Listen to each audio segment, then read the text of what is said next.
Okay, thank you, Sarah, and thank you, EduFab, for inviting me to this great summit.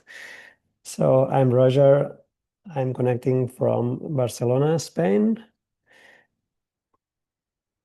Can you see the slides? Yes, thank you. Okay, so very happy to be here and share this project with you. I am Roger, and Maria is not here, but we are the co-founders of Sistema Thead. We are based in Barcelona, and we are a nonprofit that wants to foster quality education and the best opportunities for all mainly in the digital field and in the education. And we are using the Universal Design for Learning framework so that all can learn and participate. We mainly focus in teacher training and development and inclusive educational materials. We have shared several virtual books for free in the website. We are always also doing programs and projects and events like European programs or um, conferences to promote inclusion and accessibility in the society. And we organize Microbit Life in Barcelona in person in 2023. Next year in Madrid in 24, and this year in February 2026 we are supporting Microbit as well, organizing the global Microbit Life conference in Barcelona. So you are invited to come as well to meet here.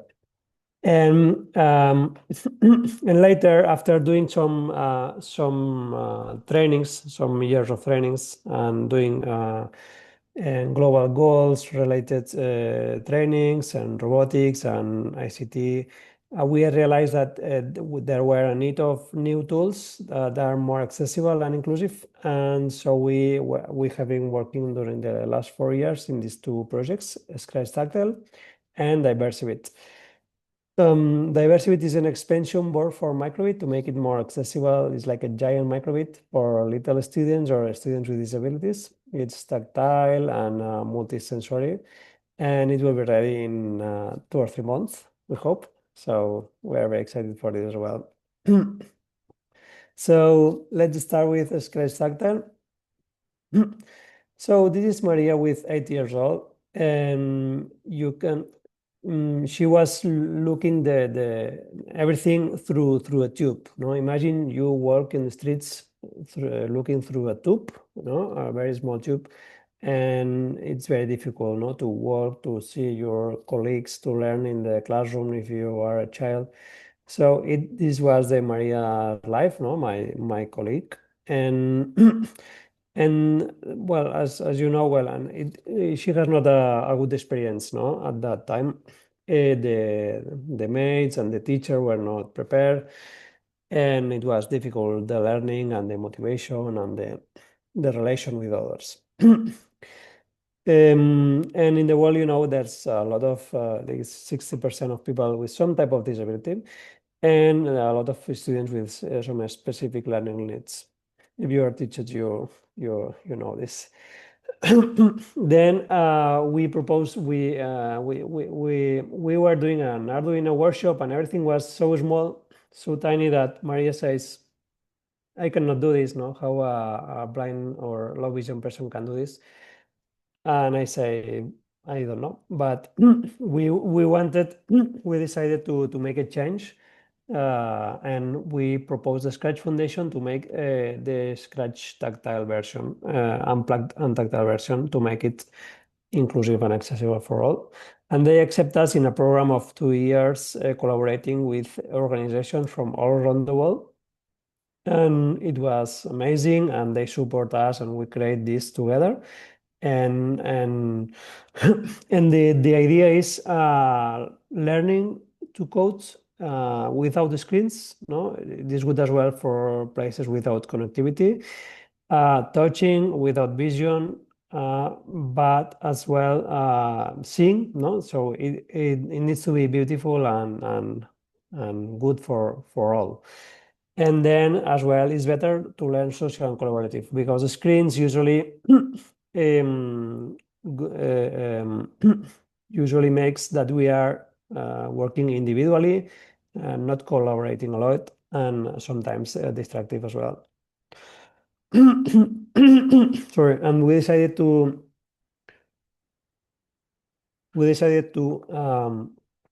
base this resource in Scratch Junior because we removed the barrier of language, so it's more universal for all, and as well is more tinkerable, no? As Jason was explaining before, you have less blocks and you can tinker more easily in the physical world, so it's more fun and engaging.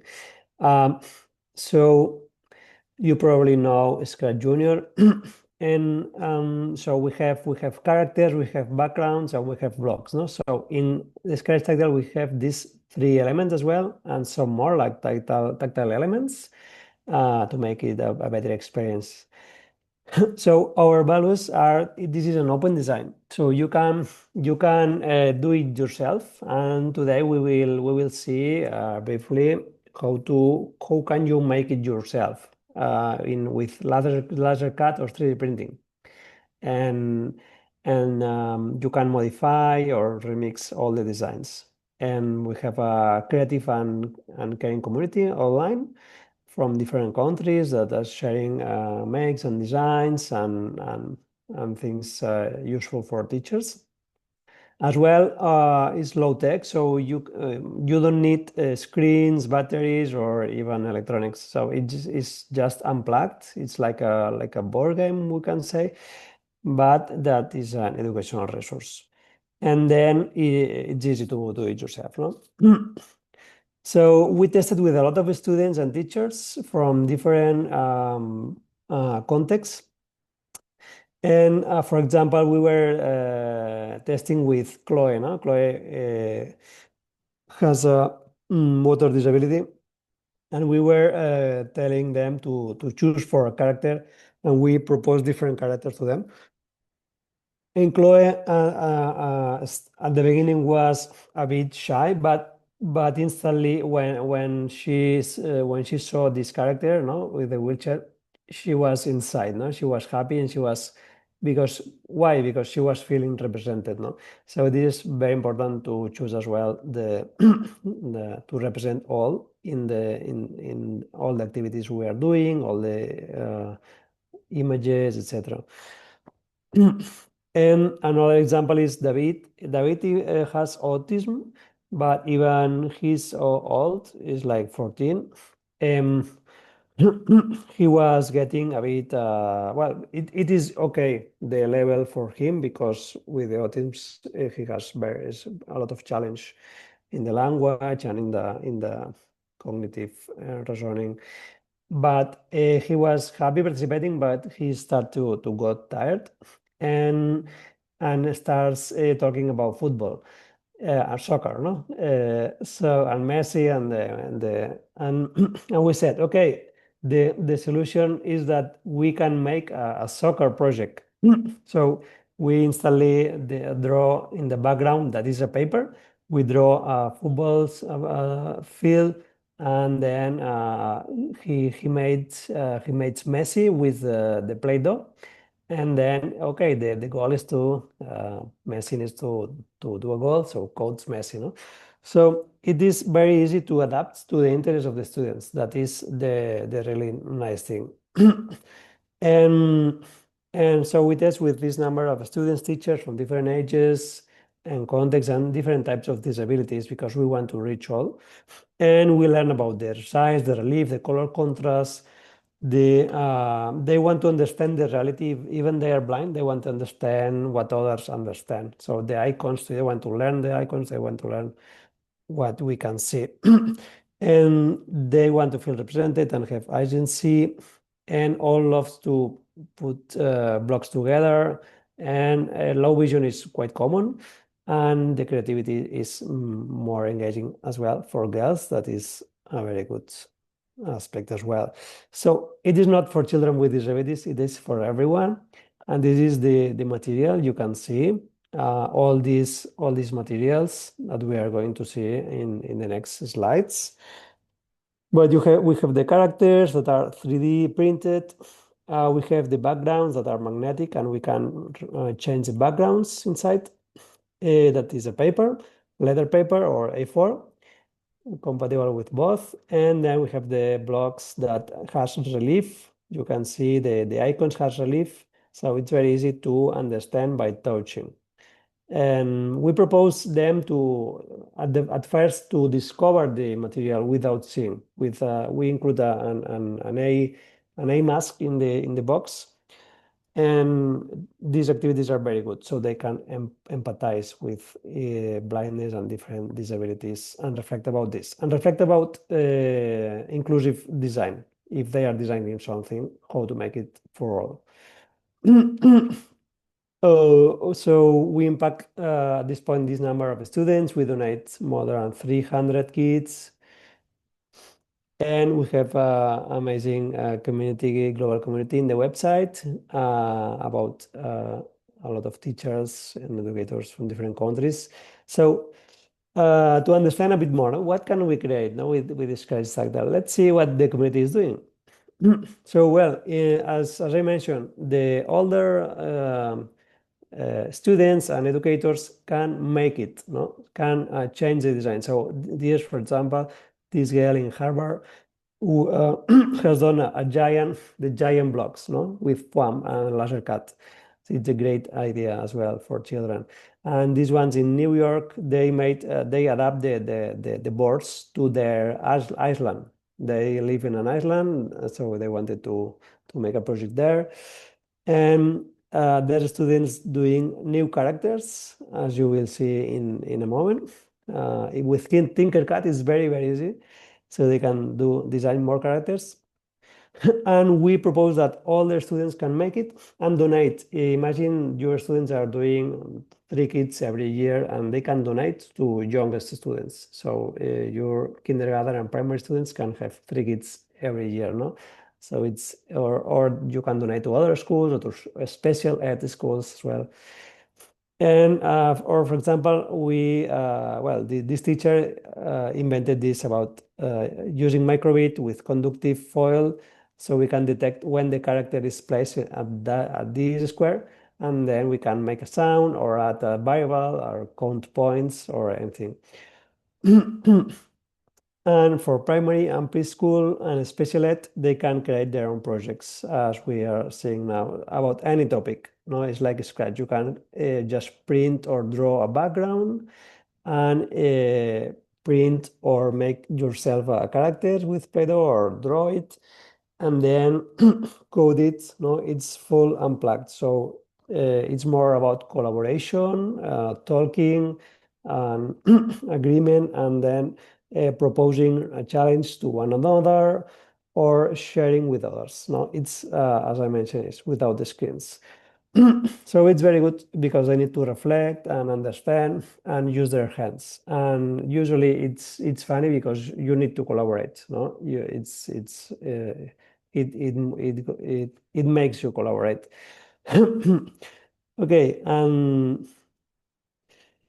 okay, you can see a lot of different projects from any topic. You can invent a new one, or from cleaning the oceans, uh, or the like a Mario game. No, you have to collect the coins, or other projects. You can use grass or textures. We are including textures in the kit because then you can make the backgrounds accessible as well, tactile, in case some cannot see. And they love as well when they are spending some time drawing or doing Play-Doh because it's artistic, and this artistic part is helping them when they want to create the project. They feel that they have created, no? That is their project. So in the website you can find this a lot of there's more than 25 characters and more that the community is adding. It is in several language, and you have a lot of backgrounds and projects from the community. So I encourage you to join it, and you can find a lot of activities and the designs. Let's see some more, just in a fast view, but just to give some ideas. No, the Pac-Man, or this is a giant board as well. We made this project for an historic. What it was like an historic game in Barcelona of an ancient manufacturing place. And this about films, no? And all of these projects are done for the students, because we know that these students like these topics. So you immediately has their attention and they are inside. Or for example, these are done, for they are very creative. So more than us. And this for teachers as well.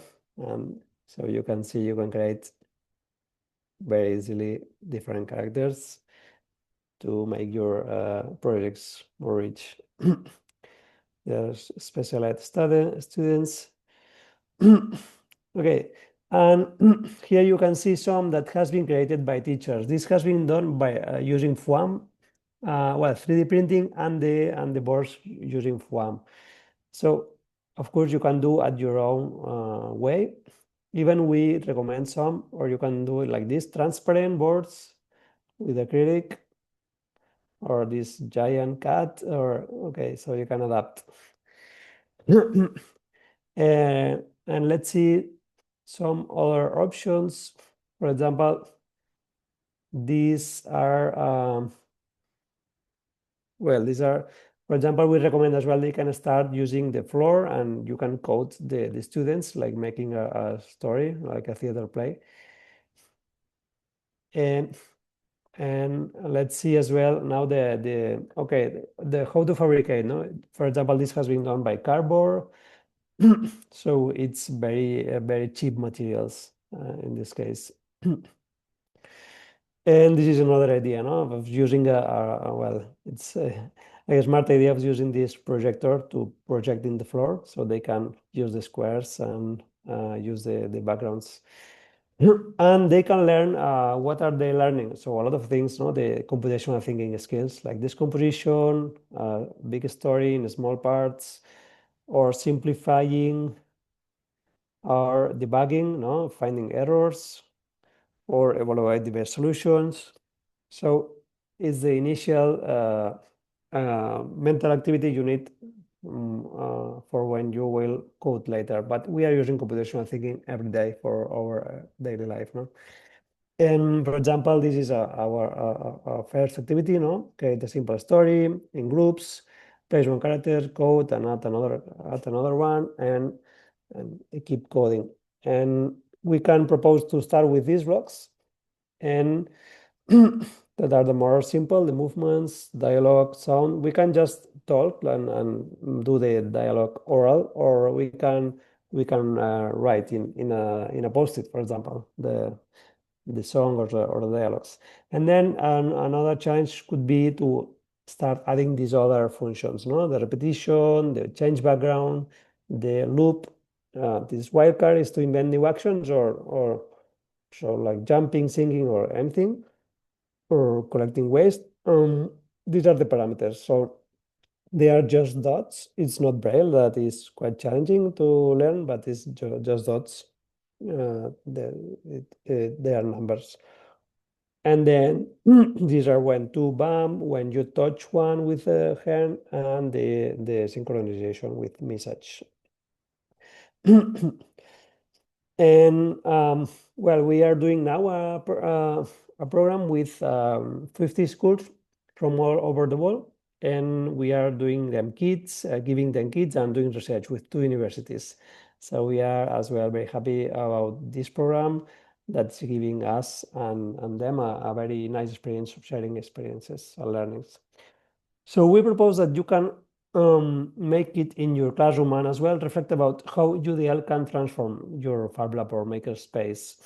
Why? Well, because inclusion means this is equality, no, is giving the same to all, and this is equity, is giving what each student needs, no, to develop. and to have the same opportunities. So you have the UDL framework. Why the why of learning? No, we need reasons for learning. So these are interests. We need to give the diversity of interests.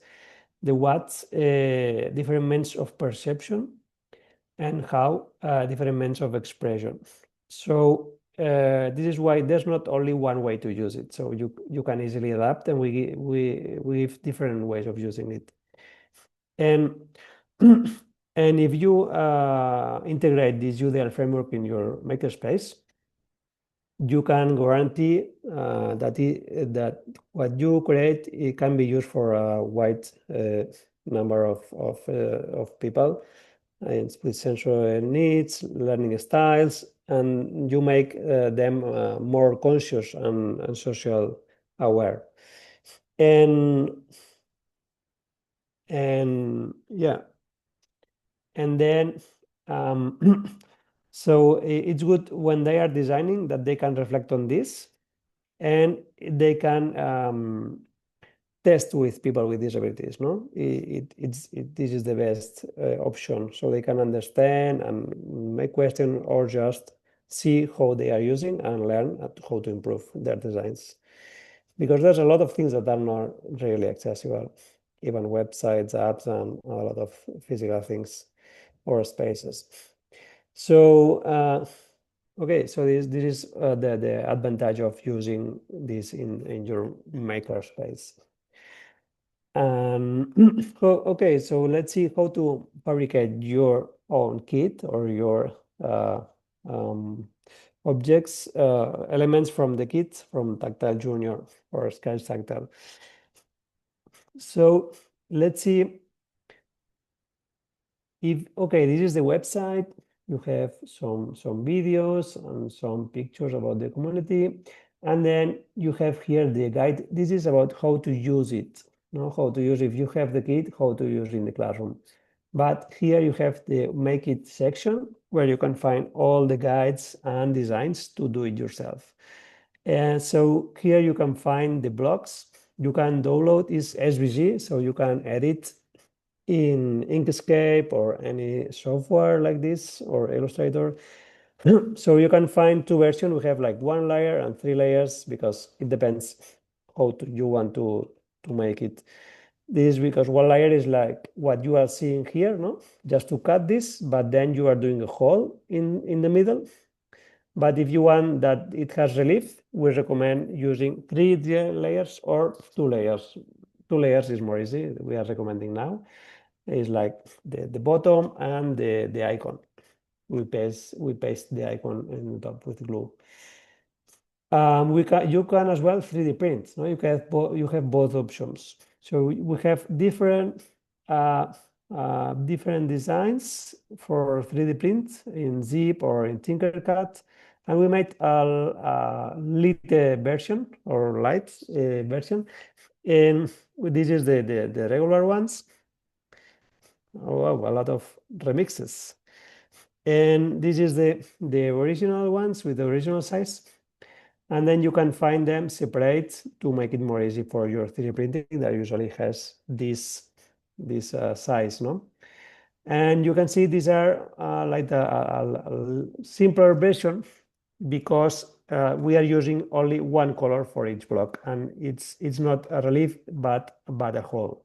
Okay, so this is more easy to manufacture, and it's not as good we find to touch the icons, but we can still touch all the icons, so it can work well, and it's very much more simple to manufacture. And then you have the boards. So we have these two sizes of boards. Well, it's the same size outside, but the squares are different. So we recommend to start with this. It's more simple and easy than this. And then we can join both to make a bigger one. And the same, you can download the 3D designs in SVG. And then we have a smaller version as well, if your laser cut is very small, that has less margins. And then we have the 3D designs for the boards. we have different options as well, depending on your 3D printer. And for example, we made this is the original version, but then you have, this is the smallest one because we divide in two parts and made very, very small, so it can fit any printer. So it is based on the community demands. So we try to adapt and make the best options or share your own ideas here in the community. And then the other elements are the characters. You have here the characters. This is the community section, and you can find we usually add this this butterfly that is quite fun and easy to touch, to understand by touching. And then you have here a lot of characters. Some of this has been made by the community, by the students or teachers. And you have a lot, like I mentioned, 25. So you can print them. We recommend if you have a color printer, so it will be very, very funny to see them printed in color. Or if in case not, you can paint later. But we made it like this because they are easy to touch, easy to understand by touching. So if you close your eyes, you can understand. It's very easy to understand these figures. So this is why it is for all, no? It is included for all. And for example, if you like this one, no, you go here, you can download it, and here you can open it in Tinkercad and make, as you know, you can make a copy. Well, in this case, no, because it is mine. But you can make your remix, and then, as you probably know, no, Tinkercad, so start. It is everything. You can separate everything, so it is very simple made.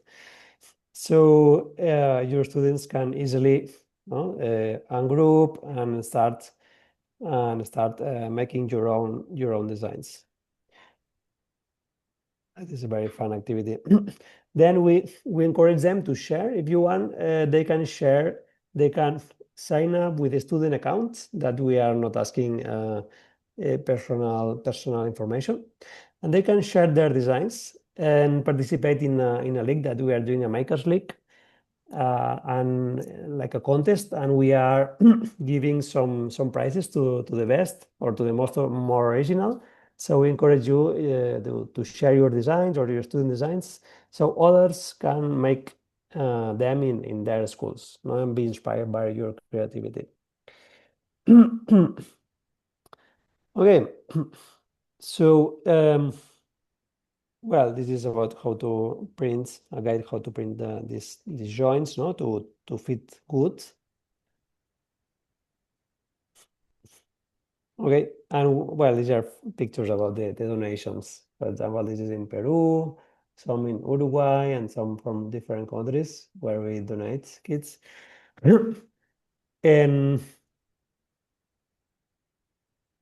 so if you have some question, you can do. I am just doing 2 minutes of last news, and then I am open to questions and answers. This is the Makers League I mentioned. You have the information here as well in the Makers League. Make it Makers League. So you have here like the basis for the rules of the contest. And then this global research we are doing with the schools and with these two universities from Barcelona and from Maryland. To validate and guarantee the learnings and to improve the materials or the resources in the website. So everything in the website is free. It's an open project. As well, we decided to make a new version and that has two advantages. This cards version. One is that is cheaper, no? For some countries, it's cheaper if they want to acquire this than the wood one. Okay, so and it's more portable, and you can do more cards in less space. And then we made it accessible as well because it has textures. These are a texture that indicates you the color. Each color has a different texture in the bottom. This has a texture as well, the icon. So we can participate as well if we are blind. And this shape is to know the right position of the cards in case you cannot see, and it's good as well for teacher to uh, to sort the cards. No? And you can see these codes, and well, we have as here 7 characters and objects and 3 blank cards, so you can draw your own. And then whereas these codes, no, these Aruco, these are little QR codes are called Aruco markers or Aruco codes. Are little QR codes. There's 1024 of them, different ones in this little space, about 1 centimeter per 1 centimeter or something like this. And so we can do maybe more in the future, or we can invent new actions in the future. And why are adding these codes? No? Because we are creating an app that we can scan these codes with the smartphone or with a tablet or with a computer, just with any camera. Is a website. We can scan these codes and then move these blocks, the information to the screen, and then move robots. Like any microbit robot, we can connect by Bluetooth, like McQueen, CuteBot, Finch, or others, or Bluebot, or other kind of robots that we can connect by Bluetooth. And now we have this is like a beta version, but it is already working. So we are working on this. In a couple of months will be better. So it is new.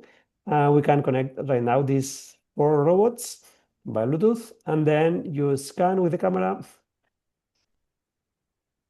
Hello, you scan with the camera the cards, and then you can delete the last one, and then just send with the flag and move the robot. So it's very easy. They can code in the table or in the floor, but still move robots, no? With very few use of the screen. That is great for little ones and for diversity. And we are doing as well an app that will be this app I mentioned is an icon-based app, and we will be able to code microbit as well in a simple way. But because we want as well to make microbit more accessible, more inclusive, more easy for little children from since 4 years old. So this is why we are creating a diversity. That is this expansion board for microbit that is very new as well. We're presenting in February here in Barcelona. And this is like a giant microbit. You can see the big buttons. So the microbit goes here. So this is like 20 by 20 centimeters. It's very big. You have a big screen, big connectors, easy to plug everything, vibration, and colorful LEDs, and some more features and batteries. So it is more easy for little children or children with disabilities, and everything you can touch it and add Lego blocks compatibility, and add some motors and some sensors that are from other brands or that are common and that are standard. So sorry, February 25, not not 20, February 26, sorry. Okay, so we will be very happy to share more about this diversity in a near future. And probably in this Tactile Junior app, we will be coding robots, microbit, and as well adding some extensions that we will be able to code other robots or other projects. We can collaborate, probably doing extensions for other type of devices. So we are very open to collaborate. We like collaboration since we start, and collaborate with a lot of organizations and educators. So we can collaborate in research, doing new activities or projects, donations, distribution in your regions, and translations. That thanks to our community, we have now these 7 languages that we are very grateful to all of them to make to delete the barriers. No, that technology is a tool for opening doors, not for closing. And this is the website community website projects. And this is the app that I mentioned, the scanning blocks app that is in beta, but you can find here. And you can find here some more resources from our website about the making guide, the activities, the blogs guide, and you will find this in the link I have shared in the chat. So thank you. I am ending here my presentation. So thank you, EduFab, for organizing this great event, and happy to hear from you. Any doubts, questions, or suggestions or comments? Awesome. So Thank you so much. You're right on time. So we have about 5 minutes left. If anybody here has any questions to ask Roger, we can go ahead and ask those now. Feel free to ask in the chat, or if you're comfortable unmuting, you can go ahead and unmute and ask.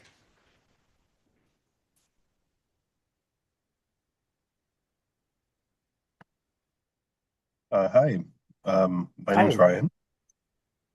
I'm wondering, what would the next steps be? So, like, if students use this program to get an idea of like computer coding as an idea, how would they then translate that into like coding languages that could be more universally used?